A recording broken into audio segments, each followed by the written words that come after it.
Now, of course, we're keeping an eye out for the address from the White House by U.S. President Joe Biden. He had said that he will start delivering it at 9:30 p.m. Indian Standard Time, because there's going to be a change pretty soon. 20th of January is when Donald Trump will be inaugurated there, because he's won a second term in a fairly resounding manner, beating Kamala Harris, who's already conceded the race. And now things will be, of course, elaborated upon how the transition will happen, perhaps by Joe Biden. But before that happens, let me quickly go across to our guest, Mira Shanker, former Indian ambassador to the US, joining us this evening. Good evening to you, Ms. Shankar. What do you make of this grand change that is taking place, and what does it mean, not just for the US, but for the entire world? Because what Donald Trump will do in the coming 4 years will be guided to a large extent by the kind of agenda that he has already been promising and elaborated upon domestically as well. Well, first, I think it's good that there's a decisive verdict in the United States. A prolonged period of political uncertainty would have created global anxiety.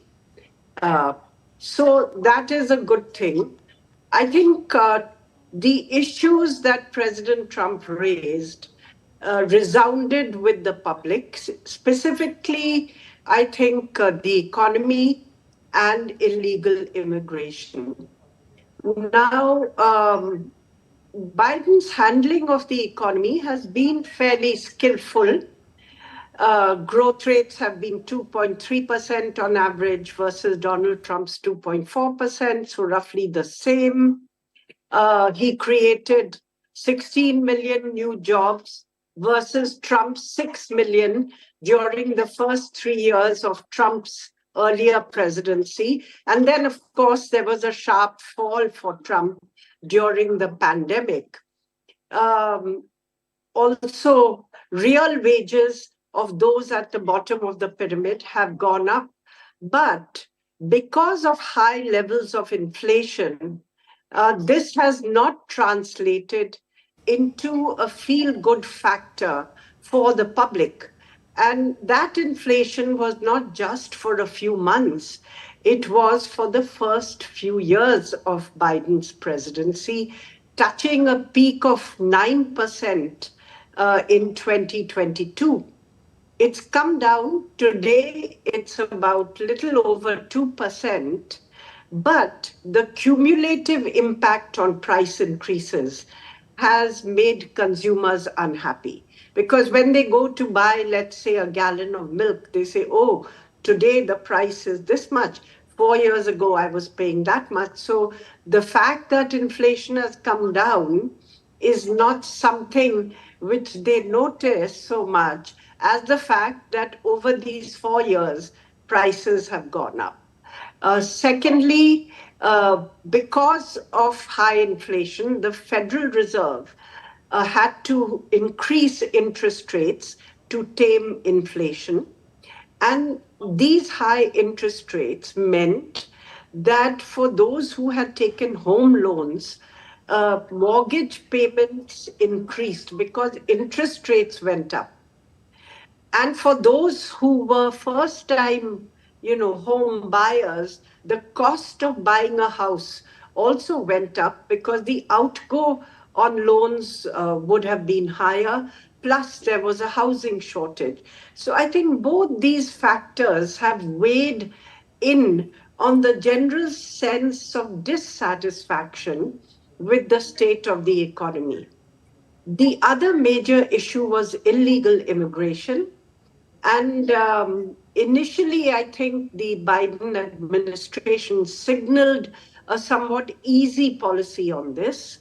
And then there were waves of illegal migrants who came in. They've tightened up, and in the last year or so, numbers have come down quite a bit and are more or less the average level. But again, the presence of so many people is something which Trump was able to actually tap in on during his campaign. And finally, of course, now I think one concern that could be there is that it's such a sweeping victory because he's getting a majority in the Senate, is likely to get the House of Representatives as well, and you have a conservative Supreme Court. So the normal checks and balances which curb executive power in the United States may not operate in the manner that they normally do, Yeah, so he has giving the he has a giving trifecta President now, Trump or some people a are saying much he's got the freer, perfecta. yeah, But a much do you think? freer hand. Yes, but do you think that Uh, he? But do you think that for he will good, deliver for on his promises? One is the well, ability to deliver on promises, and the other is the will to deliver on promises like tax cuts, like tariffs, that like ending the war in Ukraine I and in the Middle East, like look. I think the even the deportations. Look, the deportations, I feel that it's easier to do deportations of those apprehended at the border by the border security forces, rounding up 11 million and more illegal immigrants who've been there in the US for some time and who provide the services which actually grease and run the US economy, from restaurants to gardening to all kinds of services. Even I think garbage. will be quite a turbulent process, because identifying them, rounding them up, and they will have recourse to legal action. Also, they can go to court, and then it'll require quite a lot of administrative expenditure and beefing up administrative capability to handle such a large number. So my sense is that he may take symbolic action, Okay. where there are visible camps of illegal immigrants in some of the cities. He may take action there to show that he is delivering. Will take action to complete the border wall and to beef up border security. If he really tries these mass deportations, it will not be easy, and it could lead to some internal turmoil Yes, within the let's talk US. about specifics on delivering on promises. Like for instance, he said that he'll end the war in Ukraine. Now, some would say that that is the easiest thing to do: just turn off the tap, stop giving money, and all these arms to Ukraine. The U.S. is the chief contributor to Ukraine's war effort. Just turn that off, and it's a done deal. Zelensky will be forced to sue for peace with Putin. But is it as easy as that? Can Trump really turn off the tap? Because people forget that in 2017, it was during the Trump presidency that the Americans started to help Ukraine. And at that time, this sort Yeah. of conflict hadn't broken out. The problem was Well, in Crimea. yes, but I would say that he will make an effort. He'll try to negotiate, and he will reduce the outgo of aid, particularly military aid to Ukraine. He'll have to also deal with his own party, because many Republicans have supported the aid to Ukraine. So he will have to work out a consensus and will probably seek to commence negotiations. The other factor is Europe, because Europe is already using the interest rates from the frozen Russian assets of the Central Bank of Russia to actually provide aid to Ukraine. And this, I think, was an effort to Trump proof their policy in the event that Donald Trump won the election and decided to squeeze Ukraine assistance, both military and economic. Then Europe would still have the ability to continue to support Ukraine, of course, at a much lower level than before. But I think there will be negotiations. And if he does succeed in bringing about a ceasefire, a halt to the conflict, and you know that Putin has indicated that he's open to negotiations, he's always been open, and so on, then it will reduce tensions in Europe, and it will certainly make it easier for India to navigate its independent relationships with the US and with Russia, which have been a cause of some unease in the Indo US relationship Yes, certainly. under the Biden administration. Even now, although it is said that Donald Trump is positively disposed towards Putin, the Kremlin is very circumspect about what will happen next. The person, perhaps the world leader, who's perhaps most chuffed by the election of Donald Trump is Benjamin Netanyahu. But what do you think are the prospects for peace in the Middle East or West Asia, as we call it, now that Donald Trump is president? How Look, can he deliver on that promise? there are two things. One is that, we don't really know what he will do in the Middle East, except that he has been a very staunch supporter of Israel, having moved the US embassy to Jerusalem against traditional US policy. Uh, in this conflict, when Biden was cautioning cautioning Israel not to attack Iran's nuclear facilities or oil installations, Trump made a public statement, but it's the nuclear facilities that Israel should attack because they are the source of the threat. Second statement he's made is Israel should finish it. Now, what that means, we really don't know.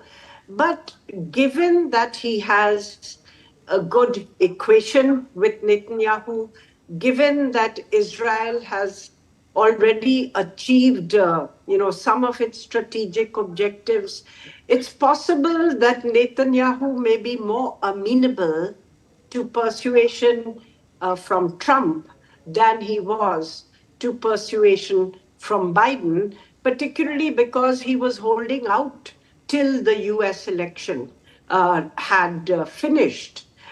So it is possible that Netanyahu may be more amenable to, having a ceasefire, perhaps working out terms for ending the conflict. We have to wait and see. Right. Let me ask you, Mira Shanker, also about India. How will the relationship with India be conducted? Because it's great when you look at the kind of mutual admiration that the two leaders have, Donald Trump and Prime Minister Modi, for each other, and each have for the other's country as well. And there's a lot of cooperation going, a lot of things that didn't happen in the past, like tech transfer, the kind of defense cooperation that we have. That wasn't there earlier. But there are issues still that linger on, issues of trade. Donald Trump about Harley Davidson and calling India tariff king as well. All those issues are still there. So how will this be taken forward? Because it is going to be a delicate issue, even the issue of visas, professional business visas. Look, I think there could be friction on the trade front, but the overall India-US strategic relationship will continue to grow because there's a convergence of interest in the Indo-Pacific and about the challenge posed by an increasingly assertive and sometimes even aggressive China. So that is going to actually ensure that the strategic relationship goes forward. But there could be trade friction because President Trump has said he will impose 20% tariff across the board on all imports into the United States, which would cover India. He's called India tariff king and said that there will be action. But of course, he's also said that he will impose much higher tariffs of 50 to 60% on all Chinese exports to the United States.